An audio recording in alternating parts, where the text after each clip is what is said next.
श्रीगणेशाय नमः। अस्य श्रीरामरक्षास्तोत्रमन्त्रस्य बुधकौशिकऋषिः श्रीसीतारामचन्द्रो देवता। अनुष्टुप्छन्दः सीताशक्तिः श्रीमद्हनुमानकीलकम्। श्रीरामचन्द्रप्रीत्यर्थे जपे विनियोगः। अथ ध्यानम्। ध्यायेदाजानुबाहुं धृतशरधनुषं बद्धपद्मासनस्थं। पीतं वासोवसानं नवकमलदलस्पर्धिनेत्रं प्रसन्नं। वामाङ्गारूढसीता मुखकमलमिलल्लोचनं नीरदाभम्।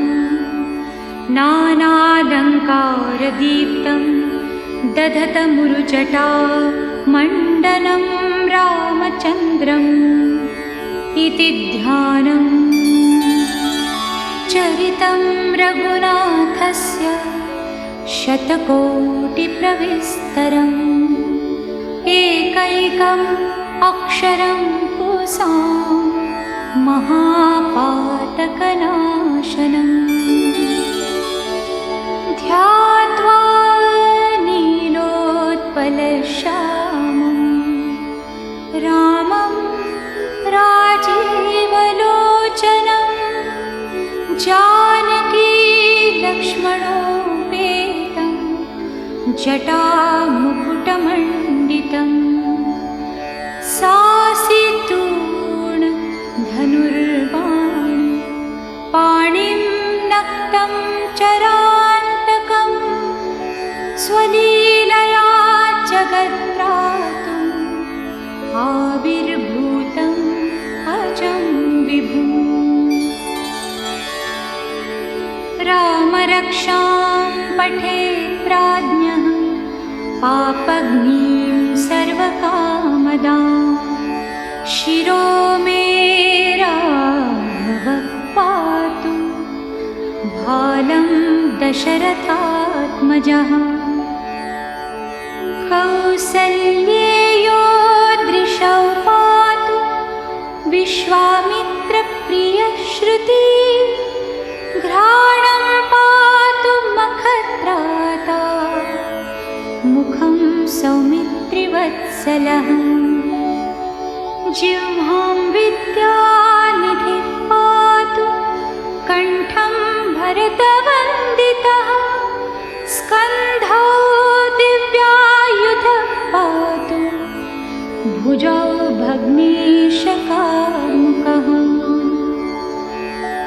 करौ सीतापतिः पातु हृदयं जामदग्न्यजित्।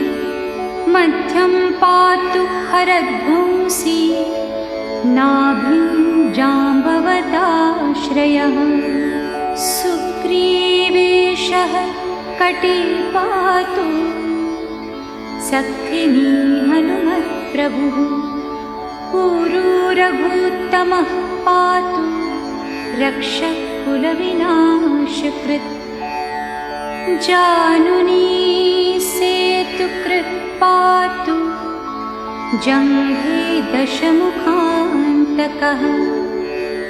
पादौ बिभीषणश्रीदः पातु रामोऽखिलं वपुः। पीतां रामबलोपेतां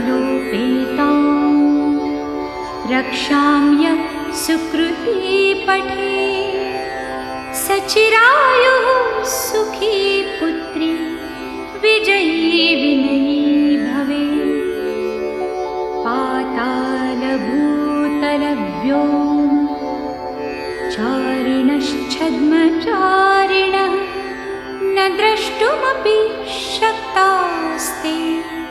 रक्षितं रामनामभिः। रामेति रामभद्रेति रामचन्द्रे नरो न लिप्यते पापै भुक्तिं मुक्तिं च विन्दति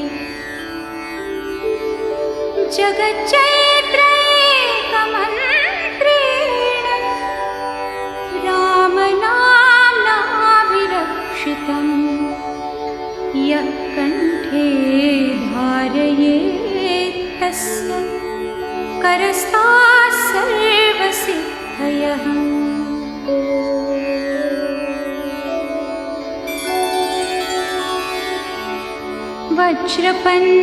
वज्रपञ्जरनामेदं यो रामकवचं स्मरेत् अव्याहताज्ञः सर्वत्र लभते जयमङ्गलम् आदिष्टवान् यथा स्वप्ने राम रक्षामि मां हरः तथा लिखितवान् प्रातः प्रबुद्धो बुधकौशिकः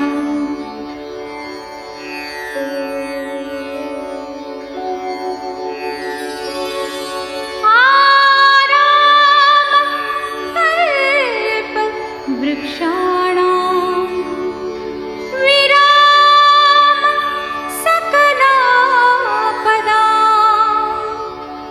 अभिरामस्त्रिलोकानां रामः श्रीमान् सनः प्रभुः तरुणो रूपसम्पन्नो सुकुमारो महाबलो पुण्डरीकविशालाक्षो क्षीरकृष्णाजिनाम्बरो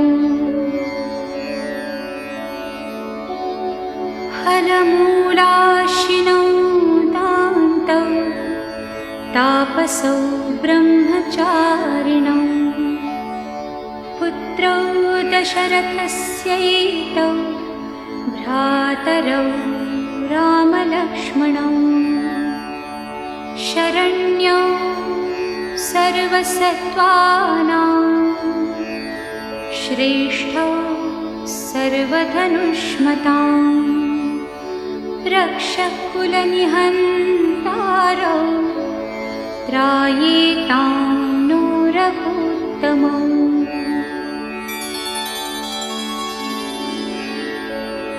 आत्तसज्ज धनुषा विशुस्पृशा वक्षया शुभनिषङ्गसङ्गिनौ रक्षणाय मम रामलक्ष्मणा अग्रतः पथि सदैव गच्छताम् सन्नद्ध कवची खड्गी चापबाणधरो युवा गच्छन् मनोरथोऽस्माकं राम पातु स लक्ष्मणः रामो दाशरथि शूरो लक्ष्मणानुचरो बली काकुत्स्थः पुरुषः पूर्णः कौसल्येयो रघुत्तमः वेदान्तवेद्यो यज्ञेशः पुराणपुरुषोत्तमः जानकीवल्लभः श्रीमान् अप्रमेय पराक्रमः इत्येतानि जपन् नित्यं मद्भक्तश्रद्धयान्वितः अश्वमेधाधिकं पुण्यं सम्प्राप्नोति न संशयः रामं दूर्वादलश्यामं पद्माक्षं पीतवाससं स्तुवन्ति ते संसारिणो नराः।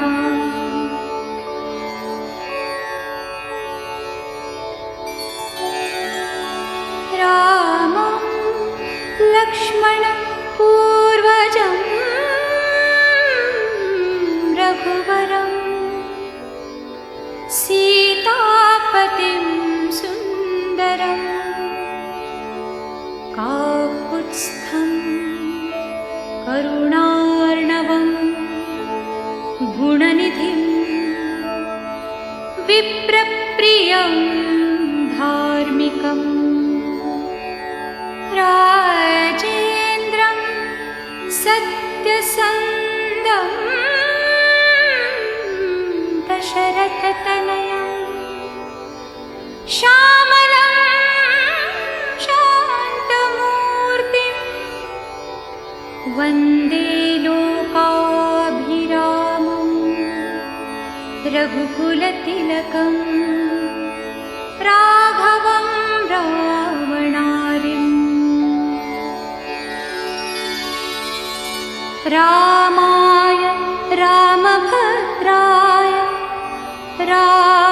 रामचन्द्राय वेधसे रघुनाथाय नाथाय सीताया पतये नमः।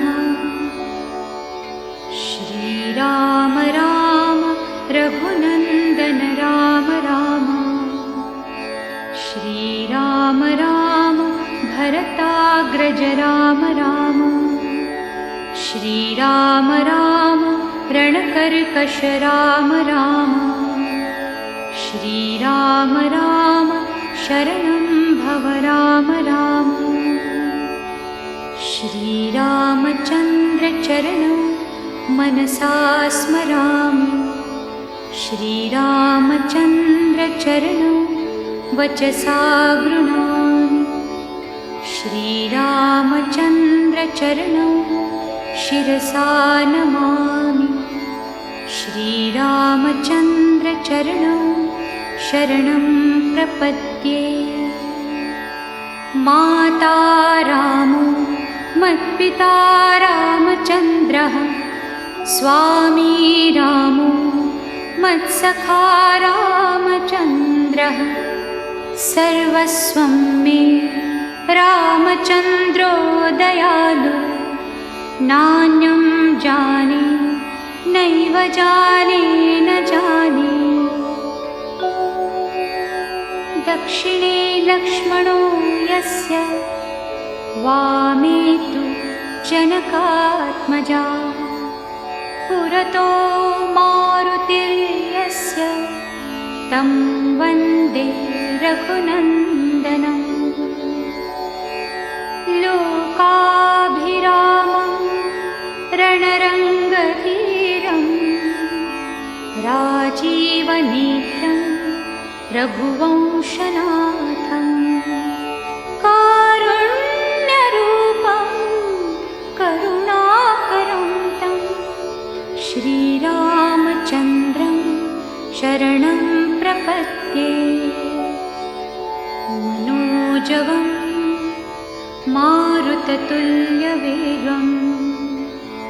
जितेन्द्रियं बुद्धिमतां वरिष्ठं वातात्मजं वानरयूथमुख्यं श्रीरामदूतं शरणं प्रपद्ये। पूजन्तं राम रामेति मधुरं मधुराक्षरम् आरुह्य कविताशाखां वन्दे वाल्मीकिकोकिलम्। आपदामपहर्तारं दातारं सर्वसम्पदां लोकाभिरामं श्रीरामं भूयो भूयो नमाम्यहम्। भञ्जनं भवबीजानाम् अर्जनं सुखसम्पदाम् तर्जनं यमदूतानां राम रामेति गर्जनम् रामो राजमणि सदा विजयते रामं रमेशं भजे रामेणाभिहता निशाचरचम् रामाय तस्मै नमः रामान्नास्ति परायणं परतरं रामस्य दासोऽस्म्यहम् रामे चित्तलयः सदा भवतु मे भो राम मामुद्धर राम रामेति रामेति रमे रामे मनोरमे सहस्रनाम तत्तुल्यं रामनाम वरानने इति श्री बुधकौशिकविरचितं श्रीरामरक्षास्तोत्रं सम्पूर्णम्